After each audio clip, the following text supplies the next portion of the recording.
ಲೆಕ್ಕ ಇಲ್ಲ, ಹಳದಾಡಲು ಕೊಟ್ಬಿಟ್ಟಿದ್ದಾರೆ. ಅಂಬೇಡ್ಕರ್ ಅವರು ತೀರ್ಕೊಂಡಾಗ ಅವರಿಗೆ 3 ಅಡಿ 6 ಅಡಿ ಜಾಗ ಕೊಡ್ಲಿಲ್ಲಲ್ಲ ನೀವು ಕಾಂಗ್ರೆಸ್ ಅವರು. ಅವರ ಶವ ಸಂಸ್ಕಾರವನ್ನ ಮಹಾರಾಷ್ಟ್ರದಲ್ಲಿ ತಂದು ಮಾಡಬೇಕಾಯಿತು. ಇದನ್ನ ಯಾಕೆ ಮರೆ ಮಾರ್ತಿದ್ದೀಯ ಕಾಂಗ್ರೆಸ್ ಅವರು?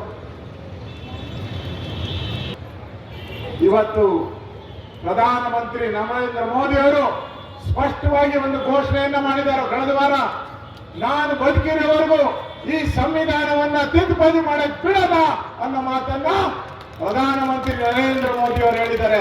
ಈ ತಾಕತ್ತಿದ್ರೆ ನೀವು ಕಾಂಗ್ರೆಸ್ ಅವರು ಹೇಳಿ, ಮುಸಲ್ಮಾನರಿಗೋಸ್ಕರ ಈ ಸಂವಿಧಾನವನ್ನ, ಈ ದೇಶದ ಸ್ವತ್ತಿನ ಮೇಲೆ ಅಲ್ಪಸಂಖ್ಯಾತರಿಗಂತೆ ಹಕ್ಕು, ಆಮೇಲೆ ನಮಗೆಲ್ಲ, ಆಮೇಲೆ ದಲಿತರಿಗೆ, ಬ್ಯಾಕ್ವರ್ಡ್ಗಳಿಗೆ, ಮುಂದೆ ಎಲ್ಲ ನಮಗೆ, ಆಮೇಲೆ ಮೊದಲಕ್ಕೂ ಅವ್ರಿಗಂತೆ.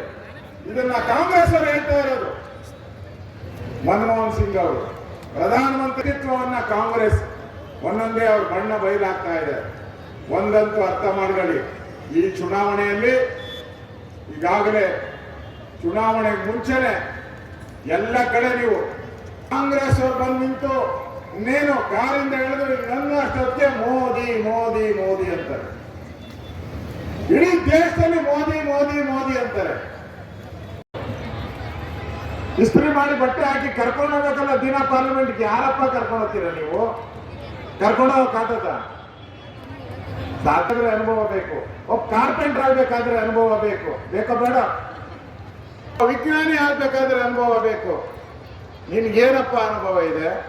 ನೀನು ಇವ್ರ ಮಗ ನಿಮ್ಮ ಸೇವೆಯನ್ನ ಮಾಡಿದ್ದಾರೆ. ಯಾವ ರೀತಿ ನರೇಂದ್ರ ಮೋದಿ 10 ವರ್ಷಗಳ ಕಾಲ ಈ ದೇಶದ ಒಂದು ದಿನ ಲೀವ್ ತಗೊಂಡೇ ಕೆಲಸ ಮಾಡಿದಾರ, ಅದೇ ರೀತಿ ಭಗವಂತ ಖೂಬಾ ಅವರು ಕೂಡ ಒಂದು ದಿನನೂ ಲೀವ್ ತಗೊಂಡೇ ಈ ಜಿಲ್ಲೆಯ ಕೆಲಸವನ್ನ ಮಾಡಿ ನರೇಂದ್ರ ಮೋದಿ ಅವರ ಸರ್ಕಾರದಲ್ಲಿ ನಮ್ಮ ಸಚಿವರಾಗಿ ಕೆಲಸ ಮಾಡಿರ್ತಕ್ಕಂಥ ಭಗವಂತ ಖೂಬಾ ಅವರಿಗೆ ನೀವು ಆಶೀರ್ವಾದ ಮಾಡಬೇಕು ಅನ್ನೋದಕ್ಕೋಸ್ಕರ ನಾನು ಇಲ್ಲಿ ಬಂದು ವಿನಂತಿಯನ್ನ ಮಾಡ್ತಾ ಇದ್ದೀನಿ. ನನ್ನೊಬ್ಬ ಆತ್ಮೀಯ ಸ್ನೇಹಿತ, ನನ್ನ ಸಹೋದರ ಇದ್ದಂಗಿದ್ದಾರೆ. ನೀವೆಲ್ಲರೂ ಭಾರತ್ ಮಾತಾ ಕಿ